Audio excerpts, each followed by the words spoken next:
Hello everyone. In the previous lecture, we saw how the new woman was constructed in binary terms of home, world, public, private, spiritual, material, etc. Even though the 19th century focused on women's question, women and their voices were not taken into account. The new woman was created to fit into the newer models of patriarchy. This woman was different from the materialist Mem Sahibs and also the lower class women who did not have the same cultural deportment. In this way, binaries were created not only among men and women but also amongst women. Mem Sahib, Bhadra Mahila, upper class, lower class women. Inscribing sexual morality as a way to achieve spiritual supremacy became a common trope in the writings of the 19th century. In his story, A Journal of 48 Hours in the year 1945, which is a futuristic dystopia published in 1835, Kailash Chandra Dutt talks about an uprising against the British Lord Fell Butcher under the leadership of Bhuban Mohan. The story is celebrated as the first science fiction in India, which very closely predicted the year of independence. Now, what is important to note in this story is the way in which it builds the supremacy of the Indians in the moral ground.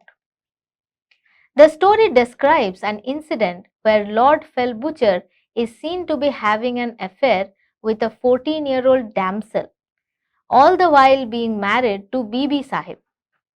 The story indicates the decay in Western moral codes. It presents the British officials as bloodthirsty oppressors. But this addition of this incident has specific significance. Now, the reason why I gave the reference to this story is to highlight how the narrative around morality was created by keeping women at the center stage. You have to remember that these ideals were all created or constructed for women. But we can also ask, were the women only constructed? How do they construct themselves? Now, the women's question, as Partho Chatterjee has popularly mentioned, was resolved by imposing certain ideals on women vis-a-vis nation. How did women negotiate with this nationalist question? In this lecture, we will take a look at women's autobiographies in the 19th and early 20th centuries for a detailed view on this. Modern autobiographical writing in India emerged during the colonial period, and it invoked a new concept of an educated, upper-class male individual. This individual was drastically different from its Western counterpart. As Partho Chatterjee postulates, these 19th century autobiographies focused on the facts of social history and the development of new cultural norms for the collective life of the nation, rather than the exploration of individuality and the inner workings of personality. By writing the individual within the narrative of the nation, these authors were also reclaiming citizenship that was denied by the British colonial regime. Such reclamation entailed a restructuring of the world by dividing it into outer material world and the inner spiritual world. We have discussed in detail how the material world represented the West and the spiritual signified the Indian culture. The former represented the colonial rule and the latter became the site for the development of an indigenous identity through the hegemonic discourse of nationalism. Suchitra Mathur goes on to explain that since this nationalist ideology was inscribed primarily on the body of the woman who was deliberately refashioned during this period to become the embodiment of an inviolable Indian identity, the notion of subjectivity in women's autobiography was tied, even more so than in the men's, to the life of the nation. The over-determining presence of nationalist question in Indian women's life histories, interestingly, did not always mean an unquestioned acceptance of patriarchal nationalisms. Their autobiographies, therefore, became the site to explore the social constructions of Indian woman and the Indian woman's construction of herself. The 19th century women's autobiographies were not the life history of the narrator or the development of herself, but rather the social history of its times. The 19th century women's autobiographies were seen to be representing the concerns and the social conditions of that time where women were the observers rather than the participants. Veena Majumdar points out their writings highlights urged and also urged the readers for a fresh look at the social ideology and gender relations of an unequal stratified society. These autobiographies were read from a feminist point of view as representing a different image of an Indian woman than what it portrayed in the dominant writings by the male authors. Writings of the self or autobiographies contributed in interrogating the category Indian woman and formulating an alternative image of her. As Smith and Watson point out, by incorporating hitherto unspoken female experience in telling their own stories, women revised the content and purpose of autobiography and insisted on alternative stories. Women writers challenged the autobiographical norms by posing themselves as subjects of their writings and broke the boundaries of private in which they were relegated by putting their writings out in the public sphere. Smith and Watson also write that building a feminist voice has also done by recovering women's writings from earlier periods. For example, the 2 volumes of women's writing in India by Tharu and Lalita contributed immensely in transforming the epistemic milieu surrounding gender.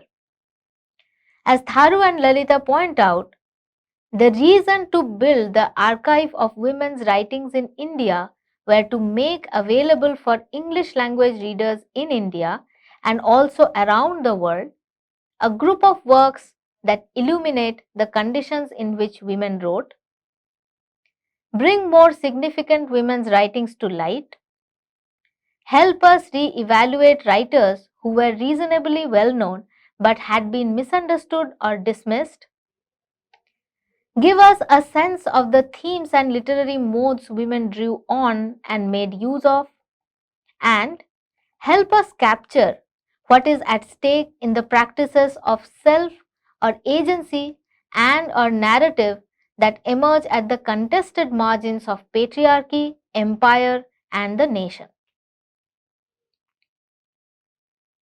The order of gender, as J. Devika puts it, was projected to be an ideal social ordering maintained through clear demarcations between gender roles.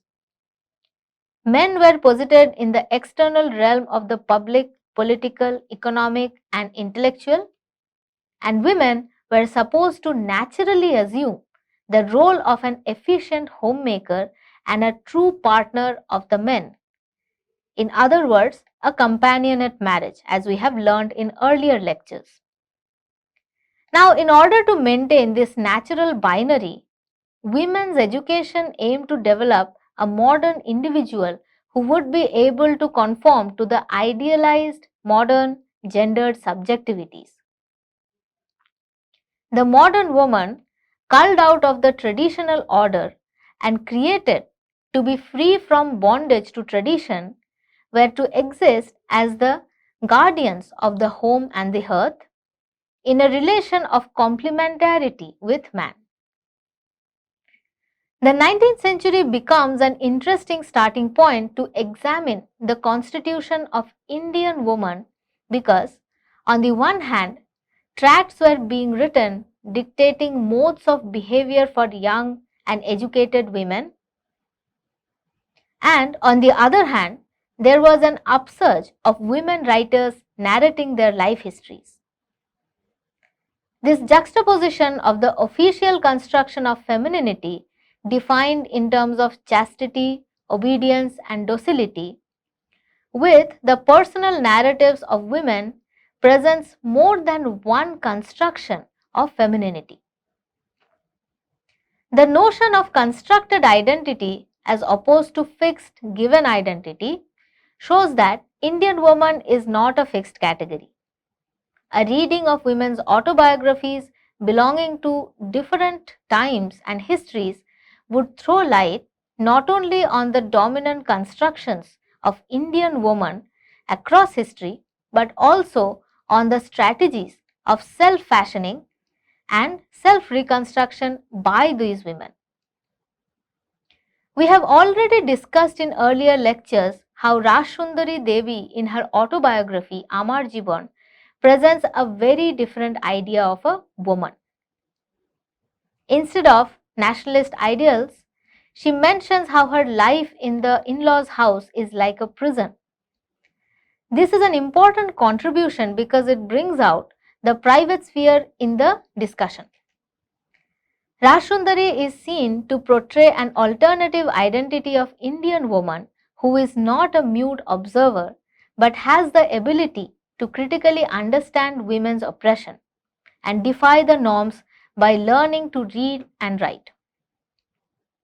Rashundari's autobiography has highlighted the women of the Antapur were repositioned to fit the needs of the new patriarchy by getting education, but their roles as obedient subjects and protectors of material goods, bodies, and souls remained unchanged. The ideal woman, as J. Devika opines, was supposed to be the amalgamation of domestic woman and aesthetic woman. While the former was the provider of progeny, the manager of material and guardian of souls in the modern home, the aesthetic woman had a function which was almost antipathy to this. The aesthetic woman was the provider of pleasure, she who cemented modern conjugality through ensuring pleasure.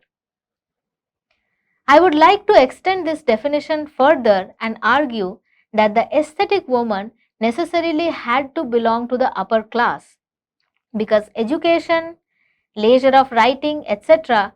were available only to the upper class, upper caste, Bhadra Mahilas. This modern day woman is expected to remain strictly self-controlled and provide aesthetic pleasure to the husband. This woman should be able to effortlessly discuss and understand Oscar Wilde and Aldous Huxley and be ready to bare her breast at the slightest indication of the husband. The balance between the two kinds of woman was best maintained by the wife of her grand uncle in Kamala Das's autobiography My Story. Kamala Das writes, I have heard my grand uncle tell his wife that she was the most empty-headed woman he had known. She used to laugh melodiously at such comments. At night, she enslaved him with her voluptuous body. So, she could well afford to humor him in the day.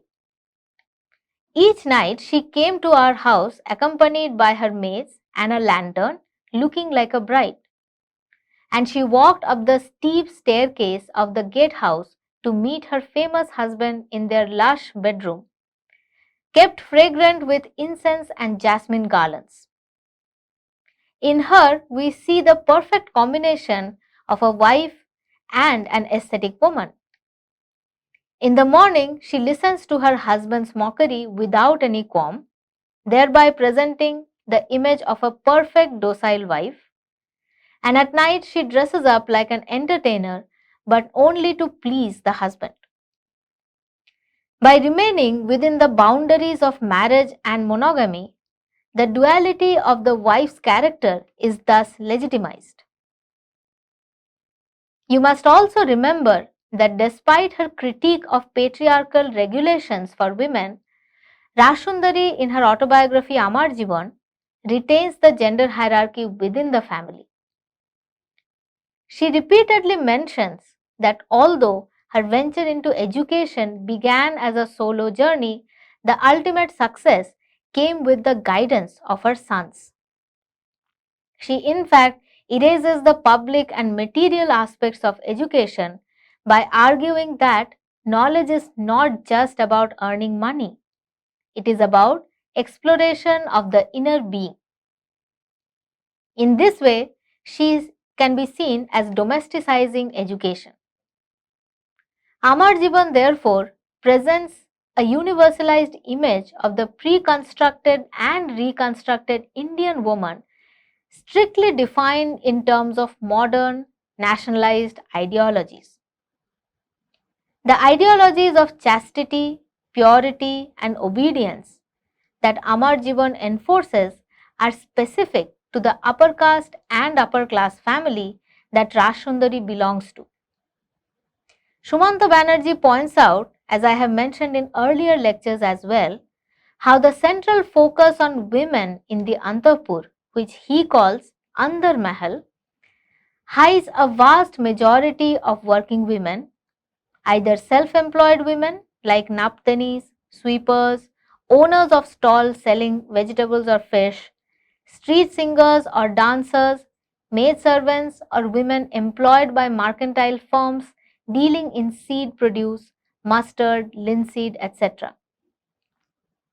What gets erased in Rashundari's identification of dominant representation of Indian woman and her self-construction of the same is the difference among women based on class and caste. Rashundari belongs to an upper caste, upper class landlord family where she enjoys class privilege. She mentions that the possibility of women going out for work and earning money was considered a shame to the entire family.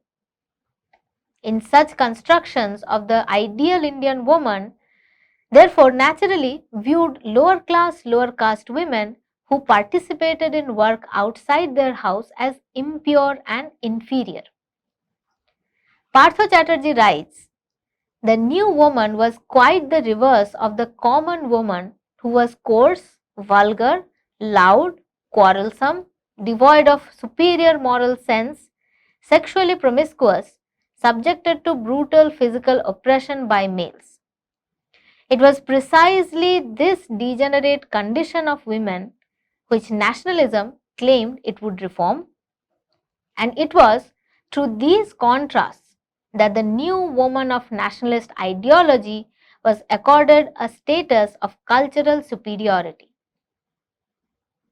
By assuming homogeneity of Indian woman, Amar Jivan completely silences the maids in Rashundari's house, who are occasionally referred to in describing the numbers of workers in the house.